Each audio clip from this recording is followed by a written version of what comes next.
हर इंसान उधेड़ बुन में पड़ा हुआ है, सारे गुरु के चक्कर में पड़े हुए हैं। गुरु कैसा होना चाहिए, गुरु कौन है, गुरु को किसको गुरु माने किसको ना माने।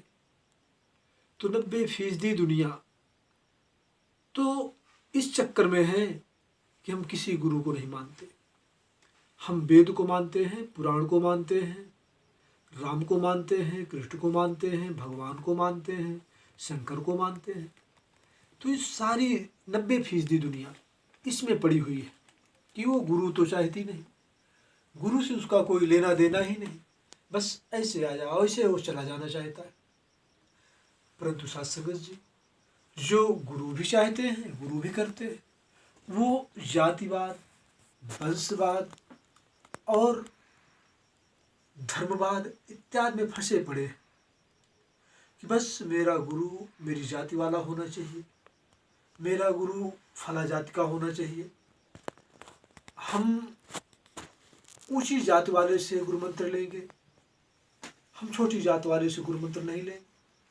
तो इस तरह से उधेड़ बुन में लगे हुए हैं।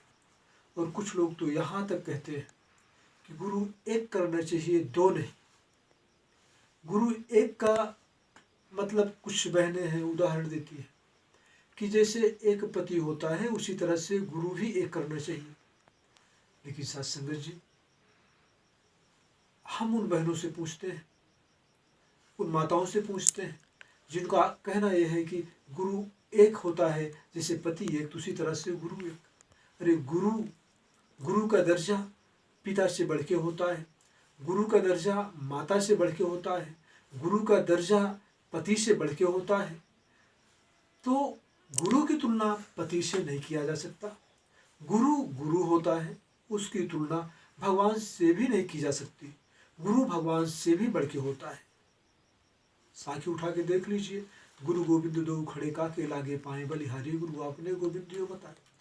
लेकिन वो कैसा गुरु, कौन सा गुरु होता है जो कि सबसे बढ़ के है, जो माता पिता से बढ़ के है, जो पति से बढ़ के है, जो पत्नी से बढ़ के है, बेटे बेटियों से बढ़ के, वो कैसा गुरु है। तो एक बूढ़ी माँ मिली, वो कहने लगी कि बेटा पति जिस तरह से पति एक होता है उस तरह से गुरु भी एक होना चाहिए। हम लोग को बताया माता जी क्या वाकई में पति एक ही होते हैं। हमने बड़ी गंभीरता से उस माँ को बात कही और वो माँ समझ गई, हमारी निगाहों में जब निगाह डाल के बात कर रही थी वो समझ गई कि ये लड़का क्या कह रहा है। तब उन्होंने कहा बिटवा कल युग है ये। तुमने कहा फिर माँ आप क्यों गुमराह करती हो, अगर आप किसी और सामने से कह दोगे एक गुरु कर लिया झूठा फुरा, जैसा भी कर लिया झूठा गुरु, या कुछ जानता है कि नहीं जानता है, 10वां द्वार खुला कि नहीं खुला, सचखंड रामी जाता है कि नहीं जाता है, मालिक से बात करता है कि नहीं करता, बस गुरु हो गया, बस हो गया, दाढ़ी रख लिया, जटा रख लिया, सफ़ेद वस्त्र पहन लिया, पीला वस्त्र पहन लिया, लाल वस्त्र पहन लिया। तुमने कहा माता जी ऐसा बिल्कुल गुमराह मत करो, गुरु जब तक सच्चा न मिले 1 2 4 10 20 25 100 करो।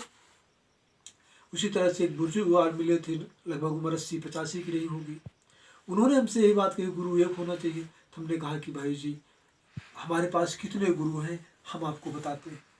फिर हमने उनसे कहा कि दत्तात्रेय तो भगवान हुए, उन्होंने 24 गुरु किया, और आप आजकल युग के इंसान आज कहते हैं कि ये गुरु होना चाहिए, वो 24 क्यों कर गए।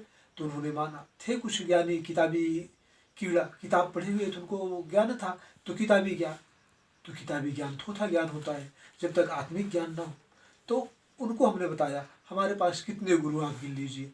कहा बताइए, हमने कहा गिनिए। हमने कहा गटर का कीड़ा, घास फूस, पेड़ पौधे, ये हमारे गुरु हैं।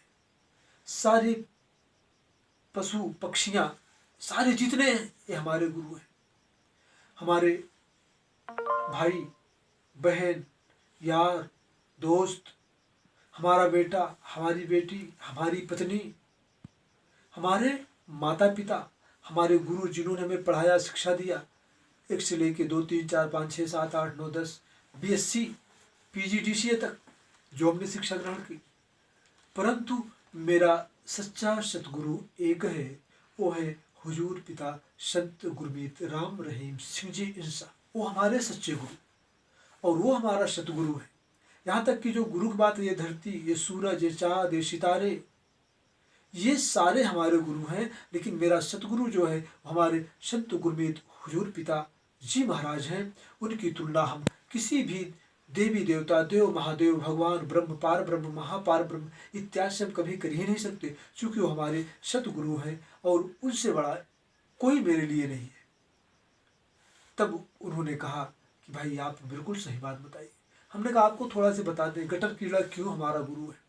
क्योंकि वो गटर का कीड़ा, गटर में देखते हैं तो बड़ी तरस आती है, तो वहां से सीख मिलती है हमें कि बेटा तू इंसान शरीर पाया है, बुरा कर्म मत करना, सभी स्त्री को माँ बहन बेटी का दर्जा देना, नहीं तो गंदी नाली का कीड़ा बनेगा। इस तरह से गंदगी खाना होगा, मल मूत्र विष्ठा खाना होगा और गंदी नाली का कीड़ा बनना होगा। तो वहां से मैं सीख मिल गई कि नहीं, मैं कभी बुरा कर्म नहीं करूंगा, किसी जीवों को नहीं सताऊंगा। ये घास फूस जो सूखी सूखी घासें हैं, ये हमारे गुरु, क्योंकि जब ठंडी पड़ती है तो इनमें आग लगा के जब हम सेक करते हैं और अलाव जलाते हैं, और फिर उससे सीख मिलती है कि इंसान कितना भी कैसे भी हो जाए शारीरिक अवस्था, लेकिन अपने कभी धर्म को नहीं छोड़ना चाहिए, अपने धर्म को सदैव बना के रखना चाहिए, अपने मर्यादा में रहना चाहिए और सदैव सच की राह पे चलना चाहिए। किसी भी स्थिति में बुरा कर्म हमें नहीं करना चाहिए, चाहे हम भोजन के लिए सूख ही क्यों न जाए, चाहे भोजन के लिए हमारी शरीर जर्जर ही क्यों ना हो जाए, दवा दारू के लिए हमारी शरीर जर्जर ही क्यों ना हो जाए, लेकिन हम बुरा कर्म नहीं करेंगे।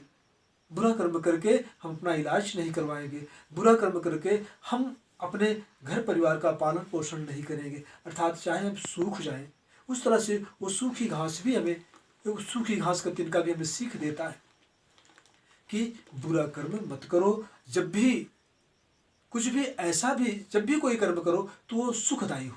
जैसे घास भी जब जलती है ठंडी के समय में, वो भी सुखदायी होती है। इसी तरह से पेड़ पौधे,